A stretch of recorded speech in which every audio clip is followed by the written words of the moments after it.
மண்டபத்துல இவன் கேட்ட கேள்விதான் என் மனசுல இன்னும் ஓடிக்கிட்டு இருக்கு.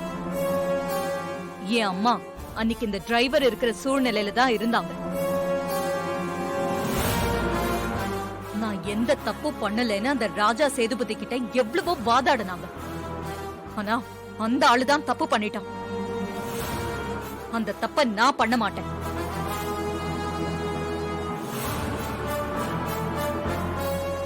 இவன் தப்பு பண்ணலன்னு சொல்றான்.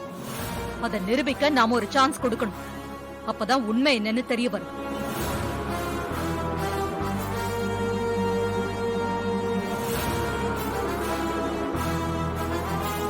எடுத்தோம் கவுத்தோன்னு ஏதாவது செஞ்சா அப்புறம் அது தப்புல தான் போய் முடியும். அக்கா, நான் என்ன சொல்ல வரேன்னா, நீ என்ன சொல்லுவேன்னு எனக்கு தெரியும் சந்திரா. இவனுக்கு ஒரு சான்ஸ் தரதா நான் முடிவு செஞ்சுட்டேன். இன்னும் கொஞ்ச நாள் இவன் இந்த வீட்ல இருந்தா எதுவும் ஆயிடாது. இருக்கட்டும், அவன்தான் அவன் மேல தப்பு இல்லைன்னு நிரூபிக்கிறேன்னு சொன்னான்ல. டிரைவர், நீ கேட்ட மாதிரி என் பொண்ணு கல்யாணம் வரைக்கும் உனக்கு டைம் தரேன். அதுக்குள்ள நீ தப்பு செய்யலன்னு நிரூபிக்கணும். அது வரைக்கும் எப்பவும் போல நீ இந்த வீட்ல இருக்கலாம், டிரைவர் வேலையும் பார்க்கலாம். கல்யாணத்துக்குள்ள நீ குற்றவாளிய கண்டுபிடிக்கலன்னா நீதான் குற்றவாளின்னு நான் உன்னை வீட்டை விட்டே துரத்திடுவேன்.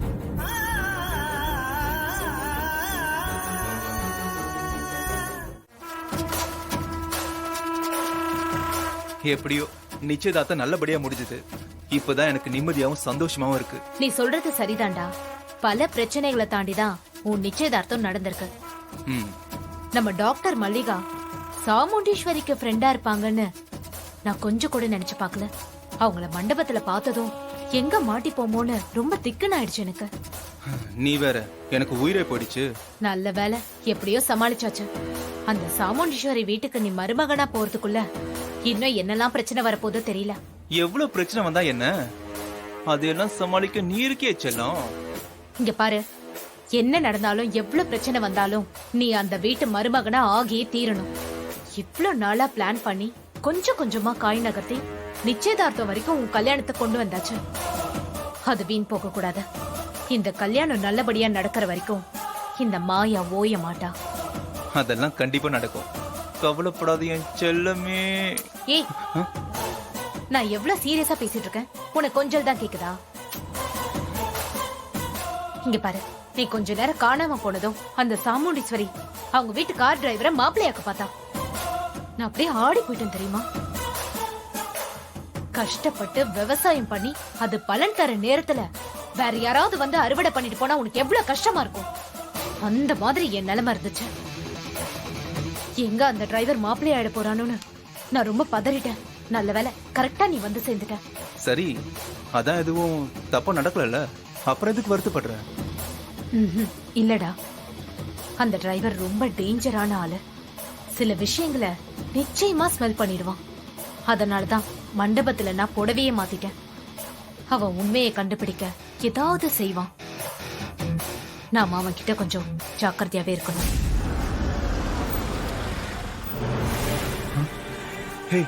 போய் யாருன்னு பாரு. ஐயோ, ஏய், அவன் தான் வரான். வந்துட்டானா? சீக்கிரம். என்ன சொல்ற? இதோ.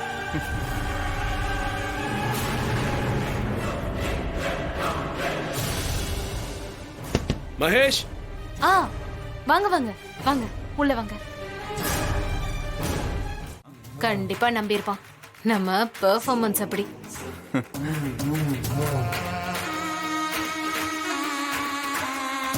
ஒருவேளை நம்ம கிட்ட இப்படி பேசிட்டு அந்த சிவனாடி கிட்ட சண்டைக்கு போனா என்ன பண்றது? எதுக்கும் அந்த ஆளுக்கு போன் பண்ணி பேசிட்டு அதுதான் நல்லது. நீ சொல்றதும் சரிதான். எதுக்கும் அந்த ஆளுக்கு போன் பண்ணி இந்த விஷயத்தெல்லாம் சொல்லிடுறேன்.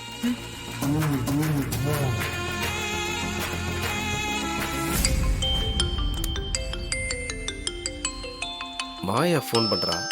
எதுக்கு போன் பண்றான்னு தெரியலையே. சொல்லு மாயா, என்ன விஷயம்? அந்த டிரைவர் என்ன பார்க்க வந்திருந்தான். அவ எதுக்கு அங்க வந்தா? அவன் மேல பொய்யா பழி போட்டிருந்தோம்ல, அத பத்தி கேட்கதான் வந்திருந்தான். அப்ப நீ உண்மையெல்லாம் சொல்லிட்டியா? வெட்டி போட்டாலும் நான் உங்களை பத்தி சொல்வேனா? நான் எதுவுமே சொல்லல. பின்னாடி இருந்து அடிச்ச ஆளு உங்களை மாதிரியே இருந்ததால தான் அப்படி சொன்னேன்னு சொல்லி மகேஷ் சமாளிச்சிட்டான். கவலைப்படாதீங்க, நாங்க என்னைக்குமே உங்களுக்கு காட்டி கொடுக்க மாட்டோம். ஆனா ஒண்ணு சார். என்ன சொல்லு? அவன் ரொம்ப புத்திசாலி. நாங்க உங்களை பத்தி அதை சொன்னோம் இதை சொன்னோன்னு ஏதாவது தப்பு தப்பா எங்களை பத்தி சொல்லி உங்க வாயில இருந்து உண்மையை வர வழிக்க பாப்பான். நீங்க தான் அவன்கிட்ட ரொம்ப ஜாக்கிரதையா இருக்கணும். இல்லனா அவன் நம்ம எல்லாரையும் முட்டாளாக்கிடுவான்.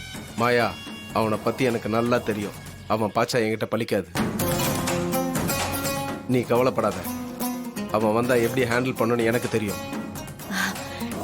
இது போதும் சார். நீங்க எப்பவுமே எங்களை நம்பினா நாங்க உங்களுக்கு விசுவாசமா இருப்போம். விசுவாசத்தை பேச்சுல மட்டும் காட்டாத, செயல்லையும் காட்டு. அதான் முக்கியம். சரிங்க சார்.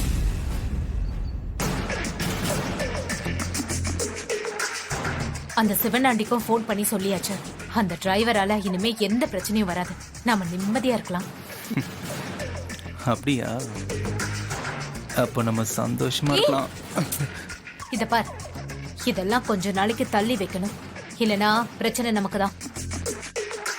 நீ சொன்னா அது சரியா தான் இருக்கும். இனிமே அந்த லேடி டாக்டர் கண்ணில் நம்ம மாட்டவே கூடாது. நான் ஹாஸ்பிட்டலுக்கு போய் மருந்து மாத்திரை எல்லாம் வாங்கிட்டு அப்படியே அந்த ரிப்போர்ட்டையும் கேட்டு வாங்கிட்டு வந்துடுறேன். சரியா? சரி, போயிட்டு வா.